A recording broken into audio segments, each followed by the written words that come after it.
Cliffhangers, you can love them, you can hate them, or you can feel indifferent towards them, but no matter what, you cannot avoid them. Nobody likes to experience a piece of media without a resolute ending. The desire to know what happens next is something that everyone feels, and that's why cliffhanger endings suck. Video games can fail for many reasons, and as such, a sequel isn't always guaranteed. The following 10 games became victims of this, as they offered up cliffhanger endings with the hopes of resolving them in sequels, only to never return. With that in mind, I'm Dan from WhatCulture, and here are 10 video game cliffhangers that went nowhere. Number 10, Call of Duty Ghosts. For as much as people love to complain about Call of Duty, you have to give them credit for just how often they pump out sequels to their existing franchises. However, one bizarre outlier to this is Call of Duty Ghosts, a game that seemed destined to become a franchise, before it played too close to its namesake and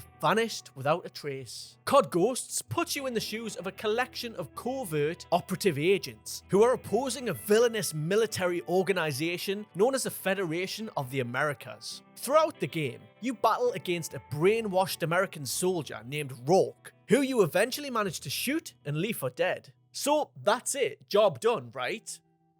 Maybe not, because a gunshot wound in Call of Duty isn't exactly always fatal. The final moments of the game show as Rourke reappears and captures one of the protagonists. He takes him away and begins a brainwashing procedure, attempting to indoctrinate him into the Federation's control. It's a real downer of an ending, especially given that the underperformance of this game left this sequel bait without a sequel. COD Ghosts, we barely knew ye. Number 9, The Punisher, 2005.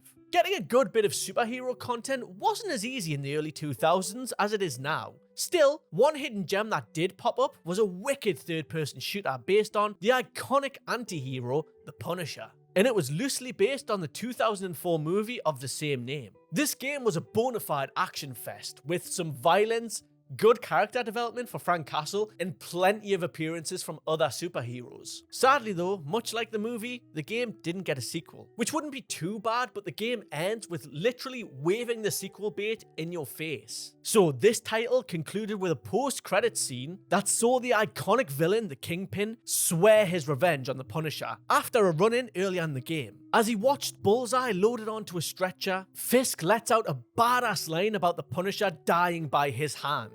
Their showdown would have been epic, but alas, it never happened. And it's quite funny when you think about it. The MCU now is known for adding sequel baits to the end of their films, but this game came out long before the MCU, so maybe the Punisher was ahead of its time. Number 8, Nocturne, 1999. The history of the survival horror genre is littered with the corpses of many great video games that didn't get the love they deserved. Not every title can be Resident Evil or Silent Hill, and unfortunately this underrated classic is one of those that was left by the wayside. Nocturne puts you in the shoes of a mysterious character known as the Stranger, who works for an organization called Spook House. And despite sounding like an off-road haunted house, this unit actually specializes in fighting supernatural creatures, with the game sending you on 4 unique missions to quell threats such as vampires, werewolves, and zombies. However, following these 4 missions, there's a short epilogue that dials the horror up to 11. This final chapter shows as the Stranger returns to his Spook House office to find his staff brutally dismembered. After some exploration, he stumbles upon a message written in blood on the wall saying, "Finally found you, Stranger." It's an intensely creepy moment, but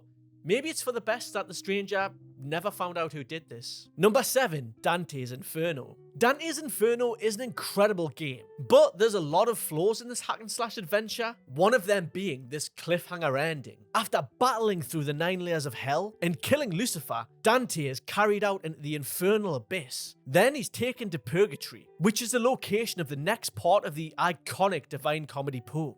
And there, he removes the tapestry on his chest, tosses it aside, ready for the next step in his odyssey. Then the camera pans to the tapestry and it turns into the snake-like creature that slithers away, suggesting that Lucifer is still alive. Tragically, this ending could have gotten away with calling itself an open-ended conclusion had it finished there, but that wasn't the final note, as you're struck by 3 words that hit harder than Dante's scythe: to be continued.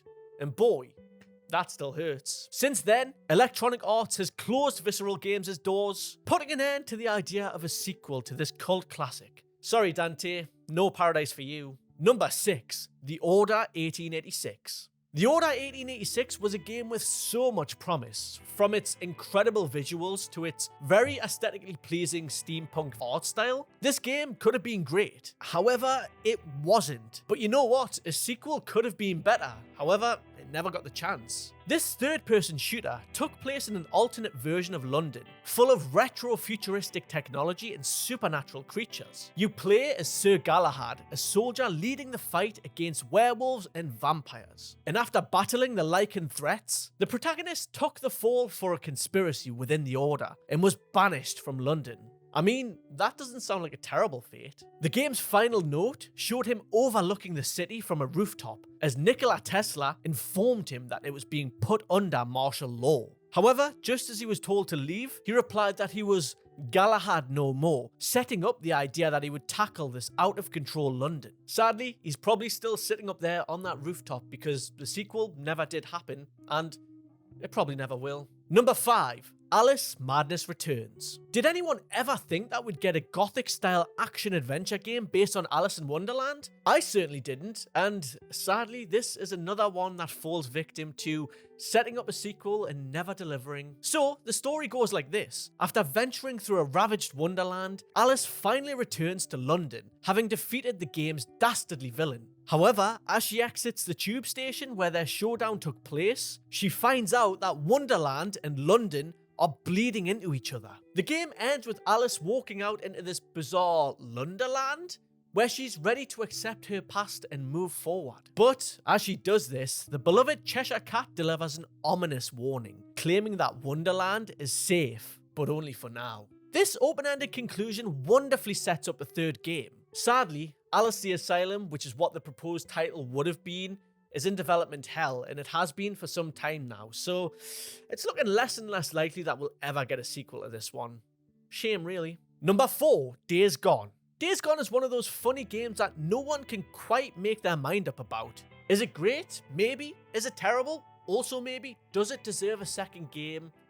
Maybe? But one thing everyone can agree on is how hard it sucks that the game's cliffhanger ending will never get resolved. Days Gone tells a story of a biking bounty hunter named Deacon as he survives a zombie-like apocalypse. And in it, there's a character that's a recurring supporter of Deacon's cause. His name is O'Brien, a hazmat suit-wearing scientist who offers Deacon information on his wife in exchange for his help researching the Freakers, which is what these zombie-like creatures are referred to as. However, after the main events of the game, Deacon is called once again and given the shock of his life when finding out that O'Brien has been an evolved Freaker the entire time. O'Brien then ominously warns Deacon that the government agency Nero is coming. And what hurts the most about this one is that you can only see this ending if you 100% the game. So after doing all that, you get treated to the best version of the ending with a cliffhanger that's never going to be resolved. Number 3, Golden Sun Dark Dawn. Golden Sun is a Nintendo franchise that flew under the radar and faded into obscurity, which is a shame, as the 3 games it produced are damn good. Sadly, as is often the case with these forgotten series, this trilogy didn't wrap its story up in a tight little bow. The ending of the 3rd installment was left very unresolved. Dark Dawn puts you in charge of a quartet of magic wielders, who happen to be the descendants of the previous protagonists. So you go out and venture across the world to put an end to a dark threat, known as synergy vortexes, which are an unexplained phenomenon that feeds off of all magic. Ultimately, the party succeeds in their mission, defeating the bad guys, then returning home to get some well-deserved rest. However, just as things are wrapping up, one of the characters ominously points into the distance. The camera then pans out to show a massive synergy vortex. Now, that can't be good. Then it ends, and unfortunately, the huge implications of this climax were never addressed, because the game undersold and we never got another sequel. Number 2, The Darkness 2. The Darkness 2 comes complete with 2 endings. One provides a bittersweet yet firm conclusion to the story. However, the other finale, which is considered the true ending, is anything but, as it delivers a gut-punch cliffhanger with no potential follow-up in sight. Throughout the game, you play as Jackie Estacado, a mafia hitman with the powers of the darkness, who's on a mission to rescue the soul of his deceased love, Jenny. And in a bout of good news, he does manage to do this by falling into hell and releasing Jenny. But don't get too happy, because that's not the ending. It's then revealed that Jenny has become the host of the Angelus, the antithesis of Jackie's darkness. And where does that leave him and their relationship? Well, Jackie is kind of trapped in hell, and it ends on him letting out a blood-curdling scream as the possessed body of Jenny flies off into the distance. Yeah, this would certainly lead into a strong start for the third game, but the third game never came and probably never will. And number 1, Shenmue III. Many infamous video game sequels haunt gamers with their tantalizing promise, but then they become completely dead in the water. Half-Life 3, Beyond Good and Evil 2, and the previously mentioned Alice Asylum are a few examples. But there's one franchise that actually managed to get a sequel after nearly 2 decades of waiting. And it's just a shame that they ended on another damn cliffhanger. Shenmue III was a once thought impossible game that continued the story of Ryo's quest for revenge against the villainous Lan Dai. The game was rough, but at least fans would finally get a take down this villain, right? Well, no. The game ended with a shocking cliffhanger that saw Lan Dai obliterate Ryo in a fight. The final moments of this game show Ryo and his companions as they venture off to the Great Wall of China, setting up another hopeless sequel. This one really hurts, as Shenmue got a golden opportunity that few defunct game franchises are given, and it managed to squander it immaculately.